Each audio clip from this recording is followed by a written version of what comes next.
Well, an eventful week for the UFC has finally come to an end. It culminates with UFC 209. Here in Las Vegas, it just happened over there at the T-Mobile Arena. The post-fight press conference just wrapped up. Of course, the big news, Tyron Woodley is still the UFC welterweight champion. He defeats Stephen Wonderboy Thompson in their rematch via majority decision. We're going to talk about the whole card, but let us, of course, talk about the main event. You know that man. That is Shaun Al-Shatti. I am Ariel Helwani, by the way. Shaun, let's talk about the main event. It was an interesting one. At times, it was an uneventful one. Certainly did not live up to the hype from their first fight. Their first fight, we remind you, was the fight of the night at UFC 205, one of the best cards of the year. This one was not the fight of the night. How did you score it? That obviously is the topic of discussion immediately afterwards. So this is a weird question for me because I was cage side, and this was a very difficult fight to score cage side because there was so little going on. I mean, the first round, if you just look at the fight metric stats, it's 5 strikes to 6 strikes, and it felt like that. And then the second round was 8 to 8, and again, it felt that slow. And so just being there in media row, it was actually the first 10-10 that I've ever given for the first round, and then second round, nothing really changed. I gave it another 10-10. I've never done that before. But I just can't justify giving anybody the edge in those rounds, and then I ended up. So I think my final score was 49-48 for Woodley. I can't remember exactly. I think it was. So let's just say the first 2 rounds are a wash. Yeah. Who do you give the third, fourth, and fifth to? Trying to remember. So Woodley got the takedown in the third, so I gave him the third, and then Wonderboy the fourth, and then Woodley obviously got the fifth. Now, did you score the fifth with 10-8?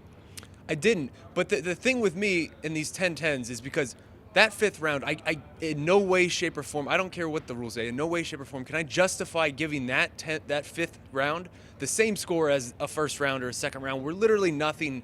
Right. There was no upper hand gain between them. If Tyron's on the verge of knocking out Wonderboy, that to me is not the same score as the first and the second round. So you're saying not all 10-9s are equal.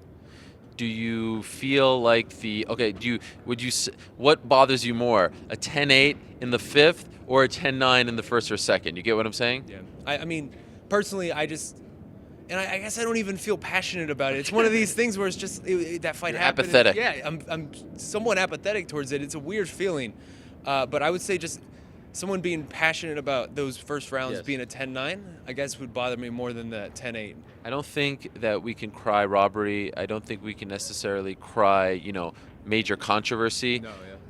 For the record, I scored it first round Wonderboy, second round Wonderboy, third round because of the takedown, very clearly Woodley's round. Fourth round Wonderboy, fifth round Woodley, 10-9. So I had it 3 rounds to 2. For Wonderboy, I will say the 2 rounds that Woodley won were very clearly in his favor. The 3 that Wonderboy won could have gone either way, those first 2 rounds. So that's why I don't feel like it's a real big controversy. Yeah. Which is very reminiscent of what happened in New York. There's a lot more action in that fight. Exactly, and it's strange. I mean, you look at it. If you would look at it in Pride rules, Tyron wins both these fights, and in both fights, there was no real moment where Wonderboy had any kind of major upper hand. So ultimately, through all of this slog that we kind of have to do with these scores, and everybody has something different, I feel like the right guy won. Can I just say that I didn't hate the fight? I was kind of on the edge of my seat because I felt like something was going to happen, like it did in the final 30 seconds of the fifth round. So I was never like dozing off and saying, please shoot me in the head here. It always kind of felt like we were about to see something. Nothing ever happened until the fifth, but I didn't hate it as much as maybe some of the other people were telling me on Twitter. It seemed like a lot of the fans were not happy with it. I mean, I didn't enjoy it. Okay. I was cage side, and I think you were in the media room, so it was a different experience. Yeah. Cage side, I mean, the crowd probably had some level of influence because they were just against it very, very quickly. And it was one of the loudest, if not the single loudest, series of boos I've ever heard during a fight. And at 2 different moments in the later rounds, there was actually a very strong chant from the crowd of a fight, fight. Like it's some schoolyard thing of just urging them to do something. And I've never seen that before in my entire life. I'll say this, great point, noting that we were in different places watching the fight. I thought Dominic Cruz was fantastic in the main event. Yeah. The way he was sort of breaking things down was just a breath of fresh air. I mean, it was really a shining moment for him. So this, of course, the UFC now toying with the idea of doing a 3-man booth for the pay-per-view. 208 had DC in the third man's chair. DC Daniel Cormier, the other DC Dominic Cruz was there tonight. I thought he did a fantastic job. Both of them I thought did really strong jobs, and in that main event in particular, Cruz really shined, and maybe that's what was entertaining me, kind of being interested in that sort of thing. So for Tyron Woodley, and he kind of alluded to this in the post-fight press conference, he's a polarizing guy. Sure. The road to this fight was a bit of a rocky one. Is this almost in a weird way as bad as a loss because it wasn't emphatic? The fans, some of them think he didn't deserve to win, and he just kind of walks away as, you know, the guy who won by the seat of his pants. This doesn't do him any favors, does it? I mean, it does him a favor in the sense that he's still the champion, and that's a big deal. You get more money as the champion. You're obviously the guy. So I wouldn't even say it's close. Or it's even coming close to like a loss in terms of the way. But as far as public perception. But he already wasn't liked. Right. So I feel like at this point. But if he comes out and knocks him out in a minute, in a round, that helps, right? Putting an exclamation point. Sure, I would of course help, but I mean, ultimately, he still comes away from this as the guy in that division, as the man that everyone's like, you know, after. And so in the end, I think that's the most important thing to him, regardless of trying to turn around this fan perception. Do you feel like he's a bit rattled from the backlash? I mean, he was taking kind of the high road, and the presser saying he's thinking about his words. He doesn't want to call anyone out. He doesn't want to piss off the fans. Do you feel like he's now rethinking his stance as, you know, the outspoken champion, so to speak? I don't know if he's rethinking it. I think he was trying to be more mindful of his words in general, and you're right. I wonder if almost he's just tired of kind of this, because it's been about 5 months of just this heavy public weight on his shoulders, and we kind of talked about it in the lead up to this as well. And he even mentioned today in this post-fight press conference something I thought was very telling, which was he never really had this I am the champion moment, where this big crowning, glorious moment, this pinnacle of your career, because when he knocked out Robbie Lawler, they were friends and they were teammates, and that's not something he was able to get excited about. And then 205, he has his Oscars moment where he has it taken away from him. And then this, where, again, I've never heard a fight be so roundly booed throughout it. He has a weird title reign, man, and it seems like he's not satisfied with it, but ultimately he, again, leaves as champion, and that's all that matters. Do you subscribe to the notion that it takes two to tango in a sort of uneventful fight like this, or do you place the blame on one fighter over the other? No, absolutely. I mean, when it comes to a fight like this where it's 25 minutes, or I guess 24 minutes of very sustained nothing. Yeah. I mean, it's not nothing, but it was stalemate for the most part. It's both guys. I mean, it takes two to tango, and both of them admitted they were both counter strikers trying to feel each other out. And so basically they just stayed in this range the entire fight where they were close, but they weren't as close enough, and they were just, it was a very weird dynamic. It seemed frustrating for both men. Hindsight's always 20/20, but the decision to go to the immediate rematch ends up backfiring, I think, because they had so much respect for each other. They just fought 3.5 months ago. No one wanted to engage. And again, hindsight 20/20, they would have gone with Damian Maia, who Tyron Woodley said he feels for and probably should have been fighting, in his opinion. Maybe we would have had a better fight. Isn't it funny, though? Maia's essentially being told, you're not getting a title shot. We're going to try to do everything in our power not to give you a title shot by giving you Jorge Masvidal. And people say he's not a draw.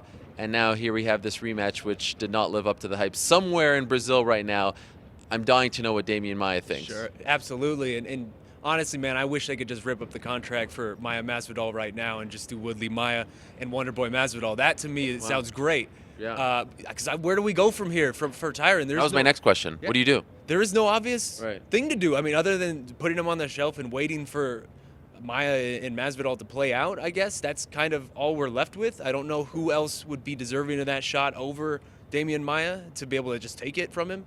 4 days ago, we had two fantastic choices. We had the return of GSP and Damian Maia. Now we have no choices. It's unbelievable. It's very bizarre. And again, it just goes back to the idea of I still don't understand what the urgency was to book Damian Maia, especially 4 days before all of this. Again, it's easy to go back and say what you should have, could have done, but I felt like that was still an obvious thing at the time as well. And not even in a main event slot. Yeah. They're just putting him in like third fight on a pay-per-view. Yeah. Which, let's be honest, that fight is not going to add a single pay-per-view buy. Great fight, tremendous fight, but it's just a fight on a card. Yeah. It is a strange one. All right, let's move along. So Tyron Woodley walks away with his belt, and still the welterweight champion. Let's talk about some of the other performances tonight. David Tamore, not only turning heads in the cage, but also out of the cage. Post-fight press conference, he's singing, he's talking about Viva Las Vegas, South Beach, all this stuff. Here's a guy that I think a lot of us thought, hey, the UFC is giving Lando a pass. He fought Tony Ferguson in his first fight, John McDessie in his second. David Tamore, great fighter, but maybe not at their level, goes out there and beats him rather convincingly. Did you score the fight for David Tamore? I did. I had it 19-19 going into the third, and David Tamore obviously won the third. Were you impressed? I was very impressed. I mean, that was a mesmerizing fight to watch from beginning to end. The way there, I have to admit, I completely misread that fight. I thought Lando was going to sweep through that and have some kind of crowning performance. And David Tamore is legit, man. That was very, very impressive what he was able to do with Lando on the feet and basically just outstrike this guy who we were kind of propping up as this next big thing in terms of striking and just all in the fluidity that he was moving with. I asked Lando this question at the post-fight press conference. Did he kind of fall in love with the highlight reel knockout? Such a great, finish against John McDessie. It did feel at times like he was trying to go for the flashy finish. Do you feel like that kind of bit him in the butt? Maybe, and you revisit the fight now, and he almost got that kind of cartwheel kick knockout in the opening minutes, and that would have been just spectacular, and that would have done it exactly what we're talking about of kind of cementing this idea of who this guy was. And you have to wonder, because did he fall in love with it too much at that moment, right? Like if he gets so close to it, he spends the rest of the fight trying to like get that moment back. Yeah. I don't know, but I feel like again this is one of those things where we come away from it feeling that Lando is bad. I feel like we just discovered David Tamore, who again was fantastic, and afterwards he was really trying to own the moment. He seemed to be enjoying himself, and I mean this is a guy who has an extensive kickboxing background. He has a really excellent Muay Thai. No, I mean like resume. He has an excellent resume and credentials coming up. So I mean he's a very interesting guy to watch in the lightweight division. Yeah, comes out of a great camp as well, the All-Stars gym in Stockholm, which of course is home to Alexander Gustafsson. So that was a really fun fight, fun performance. Curious to see what happens to David Tamore next. Let's jump over now to the Mark Hunt Alistair Overeem fight, which opened the pay-per-view, and what a fun fight that was. What a performance by Alistair Overeem. I thought it was one of his best in the UFC. He actually took some damage, some strong shots, some big shots from one of the hardest hitters in the history of the sport, Mark Hunt. But it then becomes even more impressive after the fact when we find out that he had a bad case of food poisoning, was in the hospital just a few hours ago throwing up, had to get an IV, cleared it with USADA. Nevada Athletic Commission saying also that they were okay with it. Alistair Overeem, not that long ago, was throwing up and hooked up to an IV, and he comes out and does that to Mark Hunt. I was blown away by the performance. Absolutely. I mean, he face planted him. Yeah. The finishing sequence on that was brutal. Uber knees. Uber knees, yes. And it was telling his post-fight, the immediate thing he said post-fight is, I'm not done here. I'm not done here. Right. And I feel like we look at Alistair, he's a guy who's been knocked out like 13 times in his career, whether it's kickboxing and MMA combined. And after that Stipe fight, the way it kind of ended, it almost validated a lot of people's opinions of him. Of, he's evolved, but he still has this guy. He can't take a punch. And man, he just keeps coming out and keeps winning. I mean, more or less, he was able to outstrike Mark Hunt and finish a guy who has such a legendary chin like that. Yeah. It was a big statement win, and I'm really excited now because he said, more or less he would fight the winner of that title fight, but also either Francis Ngannou or Derek Lewis. And Ngannou seems like he's booked. So the Derek Lewis fight was the one I wanted from the beginning, and that seems like maybe what we're going to get, and that's a really fun fight to me. Yeah, and it seems like we've kind of all cooled on the idea that he has a weak chin. Yeah. I mean, he took some big shots from Mark Hunt, and again, after going through what he went through over the past 24 hours, and to do that to Hunt, very impressive. Kind of a strange scene watching Mark Hunt leave the cage before they announced the official decision, so to speak, and we don't know what his future is now. He did tweet that he will be back, and we hope that it's in the UFC, but he does have this lawsuit with the UFC. Kind of an awkward thing. You wondered what he would have done had he won, gone on the mic, said something, but Alistair Overeem wins, and I think for the UFC, it's it's a situation where either guy winning is great, but with a performance like that for Alistair Overeem, there are now some interesting possibilities, especially considering his history with one Junior Dos Santos, who's fighting for the belt in May. Now let me ask you about judo, Daniel Kelly. Yes. Not a lot of people were picking him against Rashad Evans. Rashad Evans making his middleweight debut look good in the weight cut.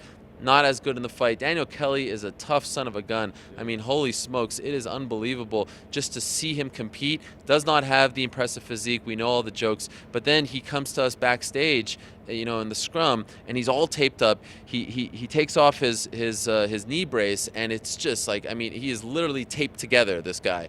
Olympia and all that stuff. Again, I was blown away by his performance. What do you think? Absolutely, man. I believe our own Jed Meshew tweeted out something that he's 6-1 in the UFC now. In all of those fights, he's been underdog. Unbelievable. It's crazy what this guy's been able to do, man. Like, he's maximizing everything that he has. And that was just, you could tell how much that win meant to him. In the lead up to this, he talked about how much he kind of like watching Rashad Evans come up when he was still in judo, and just watching Rashad Evans, and just it was surreal to him to be able to get this moment, to be able to get this fight. And I think a lot of us were surprised that he got this fight, and he just completely captured it, and it was cool to see. In the back, he said there was a moment when Rashad kind of danced into the cage and did his familiar pose where he kneels down before the fight starts. He thought to himself, holy crap, I'm fighting Rashad Evans. He even said that he has exceeded his own expectations as a UFC fighter, which is amazing. Of course, the flip side is Rashad Evans is still searching for a win, and he did not look good as far as his 185 debut is concerned. Looked good physically, just didn't seem like the Rashad of old that we were kind of hoping he would look like. What do you do now? Do you want to see him retire, or would you like to see him get one more fight at 185? It's tough with Rashad, man, because it was more or less the same problem that he's had the past few years, was just he doesn't pull the trigger. Like, he wasn't able to pull the trigger until the very end of the fight throughout this one. And that's kind of the problem that's plagued him throughout the past few years as he's gone on this slump. You don't want to tell a guy that he needs to retire, but I feel like this fight was he was even seeing it as like this measuring stick of, am I still there, able to compete with these guys? And I don't think he's going to come away from this thinking that he's still at that level. So I don't know if Rashad wants to be a guy who kind of functions outside of the top 15, outside of the top 20, because that seems like more or less where he is right now. If he's okay with doing that, I would certainly, I would be fine with him fighting again. But if he does, I'm wondering if he's going to be wanting to test that water, to be honest. I know it doesn't break the bank, but I'm at least happy that he has the Fox job. Yeah. Nice little transition whenever that time comes out of the game.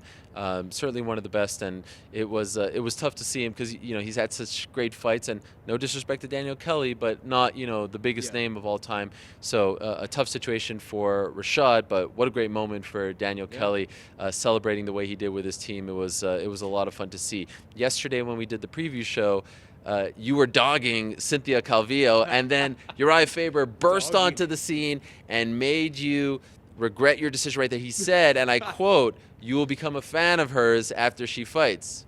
Was he right? If by dogging you mean giving a one-word answer to it, yeah, sure. Revisionist history at its best. Yeah, no, he was 100% right, man. Uriah called the shot too. He said she was gonna get a submission, and that was a gorgeous sequence that she got to get the fight-ending submission. It was an impressive debut, and to be able to do that on a stage, a UFC pay-per-view that you basically got bumped up on there and on one day's From the notice. curtain jerker. Yeah, from the curtain jerker, and this is a girl who basically started. I mean, her first pro fight was like last year. Like her rise is just be able to be here. I mean, she's fought 4 times, but just to be able to be here and kind of handle that moment without having that much experience, it was very impressive. Yeah, and she defeats, of course, Amanda Cooper. So the prelims actually were a lot of fun as well. I noted this card was everything UFC 208 wasn't. And so there are so many great performances. Tyson Pedro with a fantastic win over Paul Craig. Yuri Alcantara with an amazing comeback win over Luke Sanders. And I thought that would be the sort of comeback of the night. And then we got Darren Elkins. Darren Elkins against Mirsad Bektik. It seemed like he may have broken his jaw. He didn't, but it certainly looked like he did have a broken jaw. Yeah, and he was getting smoked and then somehow comes back and wins. You could talk about those. If I forgot another one, what is a performance that you'd like to highlight from the undercard that really stood out? We were all in the same media room for the preliminary card, and those 30 minutes where it was Alcantara and then Darren Elkins back to back, that was unbelievable, man. That was just a surreal moment because the Alcantara thing was crazy in the way that Luke Saunders was just dominating that fight in the way that I think a lot of people expected him to. He was a very highly touted prospect, and then the finish came so abruptly. It was almost like this reluctant tap out, like the calmest tap out I've ever seen. And then, we're all talking about this is probably going to be comeback of the year or one of the best comebacks of the year. And then just 5 minutes later, Darren Elkins, dude, I remember at the end of the first round of the Darren Elkins fight, where Mirsad Bektik's just laying it on him, mauling him for basically the entire 5 minutes. We all looked at each other and it was just like, his corner should probably throw in the towel. I thought the same. Like, this isn't going to get better for him type of situation. And his jaw was swollen and it looked like he was broken and he had a crimson mask basically.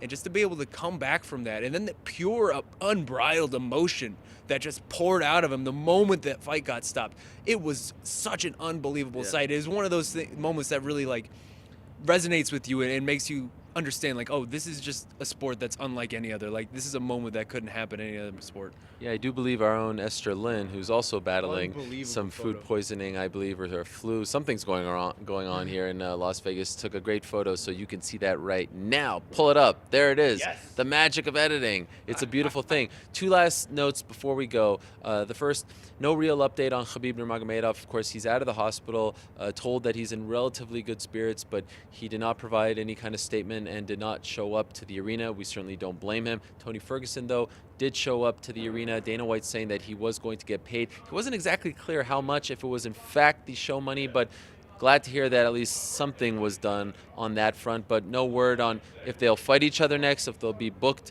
against each other next, and or when we'll see them again. It is important to note that Khabib Nurmagomedov doesn't fight during Ramadan, and that begins end of May. So hopefully, at least for him, we'll see him before. But Dana White also said that maybe he needs a break after these weight cuts from November and the one leading up to this fight. And one last note, you know, we sometimes like to criticize the officials. We like to complain about a lot of things. But let's give props to Bob Bennett of the Nevada Athletic Commission, who showed up at the post-fight press conference and not only criticized one of his judges for giving a 10-8 in the 5th round, but was just very open about everything, from the Alistair Overeem situation to Michael Johnson potentially getting a fight on very short notice against Tony Ferguson.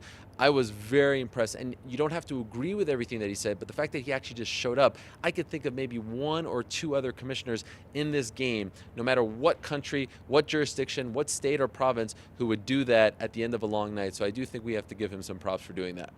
Yeah, it kind of came out of nowhere too. He just kind of sort of walked on. I hope it's a new thing. Transparency is good. Accountability is good. Sure, and I think that's probably the first time that I can remember at least a commission official publicly to the media criticizing one of his judges. And he said that was an unacceptable 10-8 that Sal D'Amato gave Tyron Woodley in that 5th round. Although there was a few odd moments in that press conference as well. I mean, he called the UFC one of the best clients. There was some odd language used, but altogether, I'm just for more transparency. Look, I don't agree with everything that he said, but the fact that he showed up, he didn't have to. No one asked him to. You know what I'm saying? No one said you must come here. The UFC doesn't make him come here. I thought that was notable and somewhat commendable as well. The UFC also announcing tonight that Demetrius Johnson will defend his flyweight title for the 10th time against Wilson Hayes. He looks to tie Anderson Silva's record on April 15th on Fox in Kansas City. They also announced Jacare Souza versus Robert Whittaker for that card. So that one's looking very, very nice. Very nice card coming up April 15th. All right, we are done. What an eventful week, as I said at the top. It started with George St. Pierre coming back against Michael Bisping. Then we had the unfortunate news of Khabib Nurmagomedov and Tony Ferguson getting canceled. Then we had that press conference between Bisping and GSP. And then, of course, the fights tonight, which I thought for the most part delivered. All in all, a fun time. We enjoyed covering them for you from here in Las Vegas. How could we forget about the MMA Awards? Thank you so much for voting for MMAfighting.com as media source of the year. We really take this stuff to heart, and we work very hard to cover the sport for you as fairly and honestly as possible. So it means the world to all of us involved on the site when you guys go out and vote for us. And really, because it comes from the fans, it's, I think, very, very special to us. So again, thank you so much for that. Thank you for voting for me. I share the award with my man Shaun, who was also nominated. We'll be back on Monday for the MMA Hour. Looking forward to that. But for now, we will say goodnight from Las Vegas. So for Casey, Esther, Shaun, I'm Ariel. Thank you again. Appreciate you watching, and we'll see you Monday for the MMA Hour.